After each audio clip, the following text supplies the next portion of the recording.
सुरेश धस काय बोलते मला तर देणे घेणं नाही असं बोलत तुमच्याबद्दल एकेरी भाषेत त्यांनी वक्तव्य केलं अजित पवार. नाही, ते बोलू शकतात. अजितदादा हे 7 वेळा उपमुख्यमंत्री राहिलेले, माझे सुद्धा काही काळ ते नेते राहिलेले. सुरेश धस ते मला म्हणू शकतात, माझा एकेरी उल्लेख करू शकतात. त्यांचं माझ्यापेक्षा वय जास्त आहे. अजितदादाचं समथिंग 65च्या आसपास वय आहे. माझं 54च वय आहे. मी लहान माणूस आहे, त्याच्यामुळं मला एकेरी उल्लेख केला काय, अरे तुरे बोलले काय किंवा जास्त जोरात बोलले काय, त्याचं मला काही वाटत नाही. मी त्यांच्या बरोबर असताना बोललेले. मी सांगतो ना, अजितदादा रागारागात बोलतात, पण नंतर मात्र प्रेम करतात, त्याच्यामुळे अडचण नाही.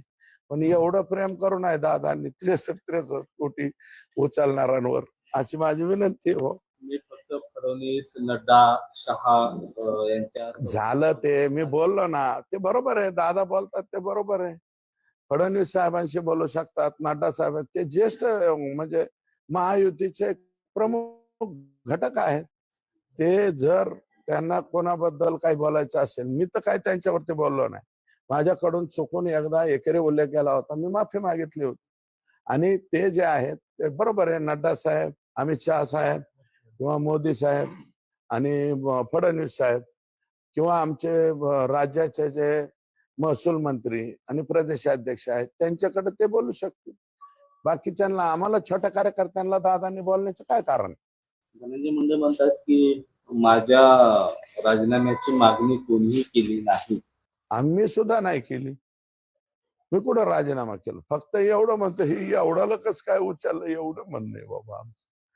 आता याचं उत्तर द्या म्हणा एक्स पालकमंत्र्यांना. हा बोला. आता ते तुम्हीच बघून घ्या ना, त्याच्यात कंत्राटदार कोण आहे, काय एवढं कुठं बघत बसावं. काही काय मजूर संस्था आहेत, काही गुत्तेदार आहेत, त्यांचे नाव तुम्हीच बघा. पीडीएफ दिल्यावर काय अडचण आहे तुम्हाला? पीडीएफ दिल्यावर गुत्तेदार कळेल, हे कळेल, ते कळेल, कोणाच्या नावावर आहे, काय आहे. आणि हे पसारा थोडा आहे का, हे लय मोठा पसारा आहे. हा, कामांच्या याद्या आहेत, काही ठिकाणी लाखात पैसे उचललेत, काही ठिकाणी कोट्यात उचललेत. ठीक आहे, हे पहिलं जे हे आहे 30/12/2021 ते 31/3/2022 या कालावधीत भाऊ किती पैसे उचलले? 70 कोटी ना पहिल्या कट्ट्यात. 37 कोटी. 37 कोटी हे लास्टला आहेत. हे 37 कोटी 70 लाख पहिल्या टप्प्यात. डेप्युटीसीची बैठक आहे आणि पहिल्यांदाच उपमुख्यमंत्री आणि जिल्ह्याचे पालकमंत्री अजितदादा उद्या येत आहे. पंकजा मुंडे सोबत आहे, धनंजय मुंडे सोबत आहे, तुम्ही राहणार हो. त्या आधीच तुम्ही हा घोटाळा काढला. मी आधी काय डेप्युटीसीच्या आधी काढला नाही, माझ्याकडे आता पोहोचला, आज दुपारी पोहोचला. जे जे कोणी त्या परिसरामध्ये त्यांच्यावरती समजा प्लीज असतील लोक, ते प्लीज असलेले लोक कागद आणून देतात माझ्याकडे आणि त्याच्यावरती मी बोलतो. आता महादेवराव मुंडेंचा मर्डर झालेला सुद्धा मला बाहेरून थोडेच अमेरिकेतून कोणी नाही सांगितला, परळीतल्याच लोकांनी सांगितला. कारण महादेव मुंडेंच्या मिसेसचं स्टेटमेंट मला वाटतं तुम्ही घेतलेलं आहे. त्याचं लेकरू रडतंय अजूनही. महादेव मुंडेच्या 15 महिन्याच्या नंतर सुद्धा एकही आरोपी पकडला गेलेला नाही. ही माहिती ज्या वेळेस आली, डीपीडीसी उद्या आहे का नाही का याचा काय संबंध आहे याच्याशी? याच्याशी जे जे माझ्या पुढे ज्या ज्या दिवशी येईल त्या त्या दिवशी मी लोकांच्या पुढे मांडायचा प्रयत्न करेन.